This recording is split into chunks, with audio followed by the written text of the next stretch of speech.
திருப்பாடல்கள் 36. மானிடரின் தீய குணம். பொல்லாரின் உள்ளத்தில் தீமையின் குரல் ஒலித்து கொண்டே இருக்கின்றது. அவர்களின் மனக்கண்களில் இரையச்சம் இல்லை. ஏனெனில் அவர்கள் குற்றம் வெளிப்பட்டு வெறுப்புக்கு உள்ளாகப் போவதில்லை என இருமாந்து தமக்கு தாமே பெருமை பாராட்டிக் கொள்கின்றனர். அவர்கள் வாயின் சொற்கள் தீமையும் வஞ்சகமும் நிறைந்தவை. நல்லுணர்வோடு நற்செயல் ஆற்றுவதை அவர்கள் அடியோடு விட்டுவிட்டனர்.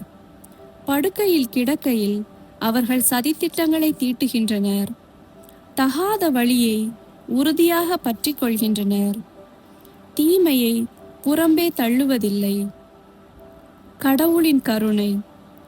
ஆண்டவரே, வானளவு உயர்ந்துள்ளது உமது பேரன்பு. முகில்களை தொடுகின்றது உமது வாக்கு பிறழாமை. ஆண்டவரே, உமது நீதி இறைவனின் மலைகள் போல் உயர்ந்தது. உம் தீர்ப்புகள் கடல் போல் ஆழமானவை. மனிதரையும் விலங்கையும் காப்பவர் நீரே. கடவுளே, உமது பேரன்பு எத்துணை அருமையானது. மானிடர் உம் இறக்கைகளின் நிழலில் புகலிடம் பெறுகின்றனர். உமது இல்லத்தின் செழுமையால் அவர்கள் நிறைவு பெறுகின்றனர். உமது பேரின்ப நீரோடையில் அவர்கள் தாகத்தை தணிக்கின்றீர். ஏனெனில் வாழ்வு தரும் ஊற்று உம்மிடமே உள்ளது. உமது ஒளியால் யாமும் ஒளி பெறுகின்றோம். உம்மை அறிந்தோர்க்கு உமது பேரன்பையும் நேரிய உள்ளத்தோர்க்கு உமது நீதியையும் தொடர்ந்து வழங்கியருளும்.